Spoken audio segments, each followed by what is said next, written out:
स्वागत है आपका medical officers Rajasthan YouTube channel पर। आज हम एक ऐसी स्थिति पर गौर करने वाले हैं जो कई बार थोड़ी कंफ्यूजिंग हो सकती है। हाइड्रोसेफलस मतलब मोटे तौर पर तो ये दिमाग के अंदर सेरेब्रोस्पाइनल फ्लूइड यानी सीएसएफ के बढ़ जाने से जुड़ा है, जिससे दिमाग के वेंट्रिकल्स, वो जो खाली जगह होती हैं, वो फैल जाती हैं। लेकिन कहानी शायद इतनी सीधी नहीं है, क्योंकि इससे खोपड़ी के अंदर का दबाव आईसीपी वो बढ़ भी सकता है और नहीं भी। बिल्कुल। और इसी कन्फ्यूजन को थोड़ा साफ करने के लिए हमारी आज की चर्चा का आधार एक मेडिकल टेक्स्ट का हिस्सा और साथ में कुछ एमआरआई इमेजेस हैं। हमारा मकसद गोल ये है कि इस जानकारी के बेस पर हम हाइड्रोसेफलस के अलग अलग रूप समझें, कितने टाइप का है, क्यों होता है और इसके मेन लक्षण क्या हैं, ताकि पहचानने में समझने में आसानी हो। ठीक है, तो चलिए इस जानकारी की तह तक चलते हैं। जैसा आपने कहा, हाइड्रोसेफलस मतलब सीएसएफ ज़्यादा, वेंट्रिकल्स फैले हुए। ये सीएसएफ आखिर है क्या चीज़ और इसका बैलेंस इतना ज़रूरी क्यों है? देखिए, सीएसएफ मतलब सेरिब्रोस्पाइनल फ्लूइड एक बिल्कुल साफ पानी जैसा तरल पदार्थ है। ये हमारे ब्रेन और स्पाइनल कॉर्ड के चारों तरफ रहता है। एक तरह से गद्दे का काम करता है, चोट से बचाता है, न्यूट्रिशन देता है और जो दिमाग में वेस्ट बनता है ना, उसको हटाने में भी मदद करता है। रोज हमारे दिमाग में करीब आधा लीटर सीएसएफ बनता है और उतना ही वापस खून में चला जाता है, मतलब एब्जॉर्ब हो जाता है। तो ये बनने, बहने और एब्जॉर्ब होने का एक बहुत ही नाजुक बैलेंस है। हाइड्रोसेफलस तब होता है जब ये बैलेंस कहीं गड़बड़ा जाए। अच्छा, तो ये बैलेंस गड़बड़ाने के भी अलग अलग तरीके होंगे। सोर्स में सबसे पहले कम्युनिकेटिंग हाइड्रोसेफलस का जिक्र है। इसमें दिक्कत कहाँ आती है? कम्युनिकेटिंग वाले में क्या होता है कि सीएसएफ बन तो ठीक रहा है और दिमाग के अंदर उसके बहने के रास्ते में भी कोई रुकावट नहीं है। मतलब वेंट्रिकल्स के बीच और वेंट्रिकल से बाहर सबएरेक्नॉइड स्पेस तक सीएसएफ आराम से कम्युनिकेट कर रहा है, मतलब फ्लो ठीक है। प्रॉब्लम आती है बिल्कुल आखिर में, जब उसे वापस खून में जाना होता है, यानी अवशोषण या एब्जॉर्प्शन में। और ये एब्जॉर्प्शन होता कहाँ से है? सोर्स में एराक्नॉइड ग्रैन्युलेशन का नाम है। ये क्या चीज़ है? हाँ, ये एराक्नॉइड ग्रैन्युलेशन आप समझ लीजिए छोटी छोटी उंगलियों जैसी संरचनाएं हैं। ये एराक्नॉइड विलाय के गुच्छे होते हैं जो दिमाग के बड़े नसों ड्यूरल वीनस साइनस में धसे रहते हैं। इनका काम है सीएसएफ को दिमाग के स्पेस से निकालकर वापस खून में भेजना, एक तरह के वन वे वाल्व जैसे। कम्युनिकेटिंग हाइड्रोसेफलस में इन्हीं के काम में दिक्कत आ जाती है। सोर्स कह रहा है कि ऐसा अक्सर मेनिंजाइटिस मतलब दिमागी बुखार के बाद हो सकता है। शायद इन्फेक्शन से इनमें स्कारिंग या कुछ जम जाता होगा। बिल्कुल सही पकड़ा। मेनिंजाइटिस या फिर सबएरेक्नॉइड हेमरेज मतलब दिमाग की सतह पर ब्लीडिंग, इनके बाद क्या होता है? वहां सूजन, खून के थक्के या इन्फेक्शन का मलबा रह सकता है और ये सब इन नाजुक एराक्नॉइड ग्रैन्युलेशंस को ब्लॉक कर सकता है या डैमेज कर सकता है। नतीजा, सीएसएफ बनता रहा, बहता रहा, पर सिस्टम से निकल नहीं पाया, तो वो जमा होने लगता है। फिर वेंट्रिकल्स फैलते हैं और खोपड़ी के अंदर प्रेशर आईसीपी बढ़ जाता है। और बढ़ा हुआ आईसीपी तो खतरनाक हो सकता है ना? हाँ, सोर्स में पपीलिडेमा और हेर्निएशन का जिक्र है। हाँ, बहुत। बढ़ा हुआ आईसीपी सीधा आंख की नस ऑप्टिक नर्व पर दबाव डालता है। उससे उसकी डिस्क सूज जाती है। इसी को पैपिलिडेमा कहते हैं। इससे नजर जा सकती है और अगर प्रेशर बहुत ज्यादा बढ़ जाए तो दिमाग के हिस्से अपनी जगह से खिसक सकते हैं। उसे ब्रेन हर्निएशन कहते हैं और वो तो जानलेवा हो सकता है। इसलिए कम्युनिकेटिंग हाइड्रोसेफेलस में आईसीपी कंट्रोल करना बहुत जरूरी है। समझ गई। तो कम्युनिकेटिंग में दिक्कत सीएसएफ के निकलने, अब्जॉर्प्शन में है। अब सोर्स एक और टाइप पर आता है, नॉर्मल प्रेशर हाइड्रोसेफेलस एनपीएच। इसके नाम में ही नॉर्मल प्रेशर है, तो क्या इसमें प्रेशर नहीं बढ़ता? ये थोड़ा कंफ्यूजिंग है। हाँ, आपका सवाल बिल्कुल ठीक है। ये नॉर्मल प्रेशर शब्द थोड़ा सा मिसलीडिंग हो सकता है।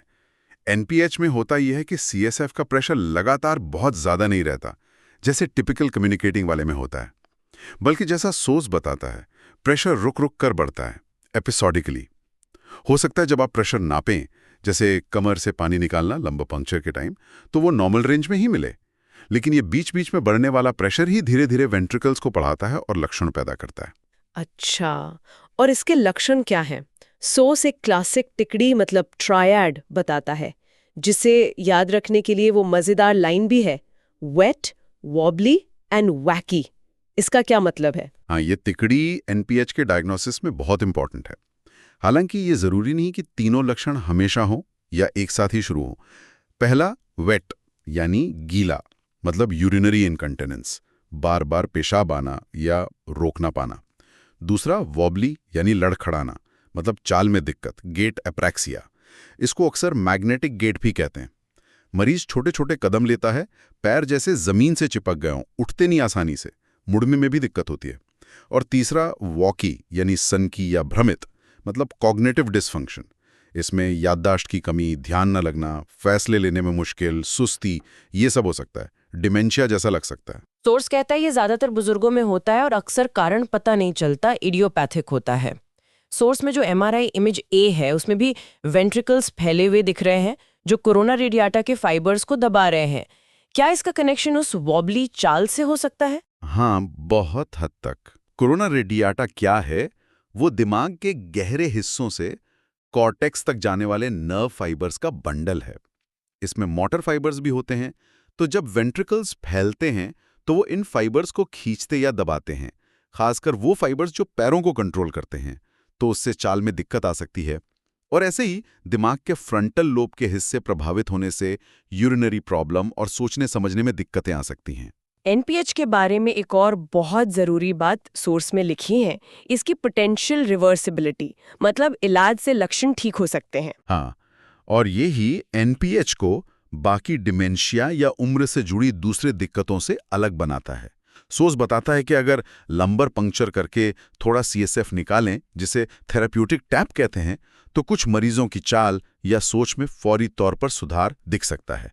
अगर ऐसा होता है तो ये NPH की तरफ इशारा करता है और ये भी बताता है कि शायद CSF निकालने के लिए परमानेंट शंट लगाने से फायदा हो सकता है।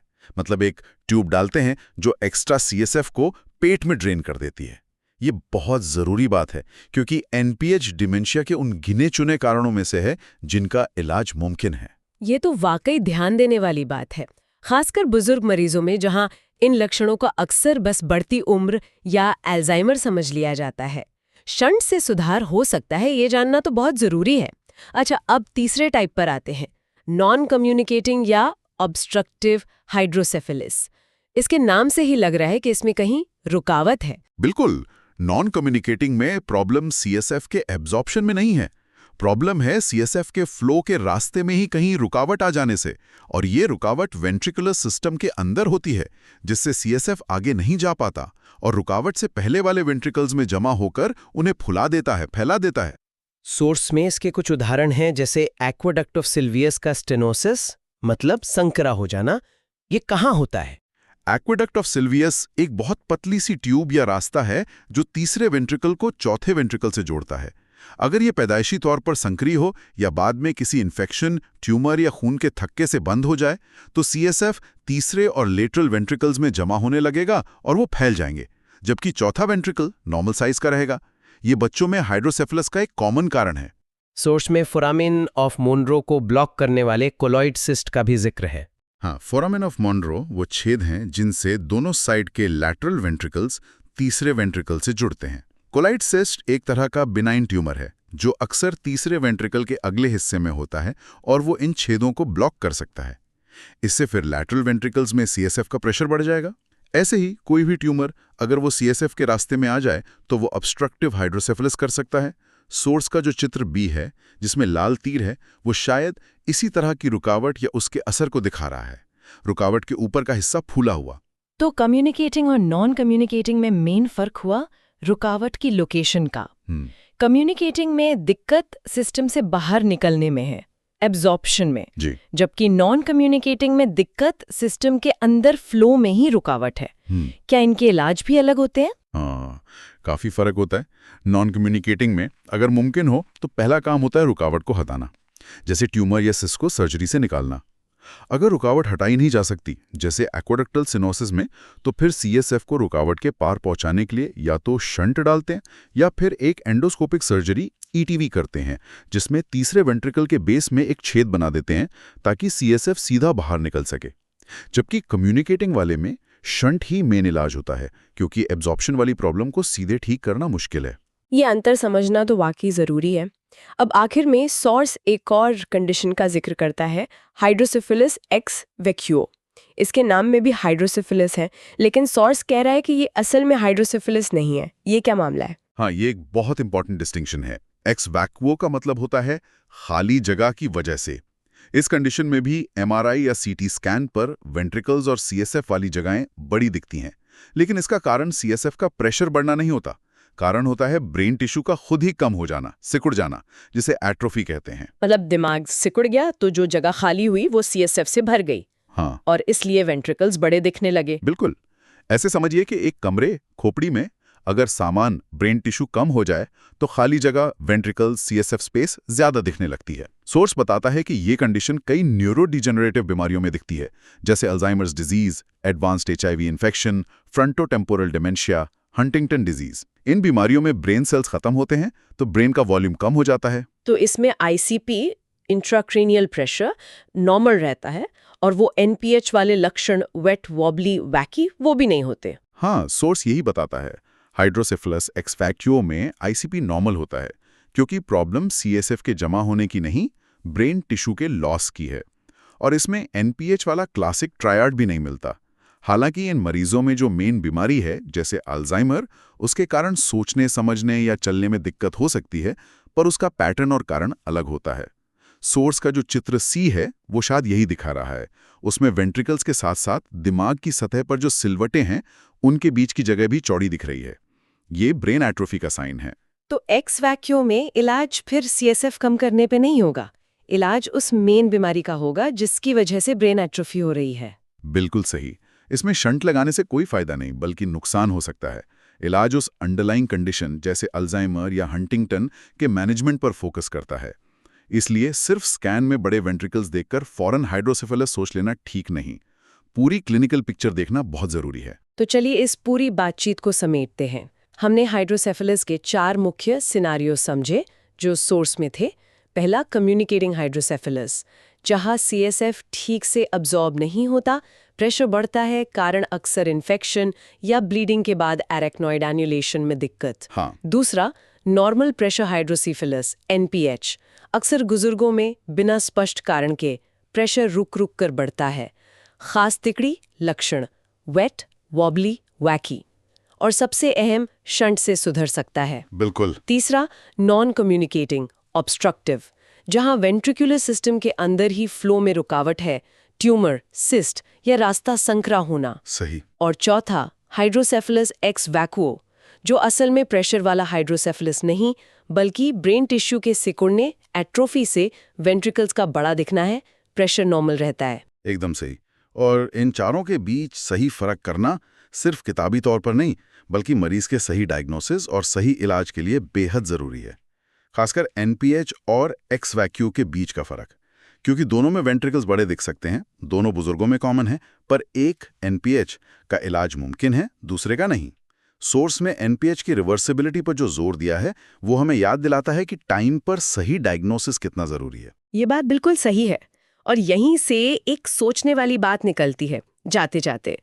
जब हमारे सामने कोई मरीज आता है, मान लीजिए कोई बुजुर्ग जिसके एमआरआई में वेंट्रिकल्स बड़े हैं और उन्हें चलने या याददाश्त में कुछ दिक्कतें हैं, तो ये तय करना कितना मुश्किल हो सकता है कि ये एनपीएच है जिसमें शंट से शायद बहुत सुधार आ जाए, या ये बस दिमाग का सिकुड़ना है, एक्स वैक्यूओ, जिसका इलाज अलग है। सोर्स के चित्र ए बी सी अलग अलग दिखाते हैं, पर असल जिंदगी में तस्वीर हमेशा इतनी ब्लैक एंड व्हाइट नहीं होती। ये चैलेंज हमें हमेशा पूरी क्लिनिकल पिक्चर देखने, ध्यान से हिस्ट्री लेने, जांच करने और डायग्नोसिस में बहुत सावधानी बरतने की अहमियत याद दिलाता है।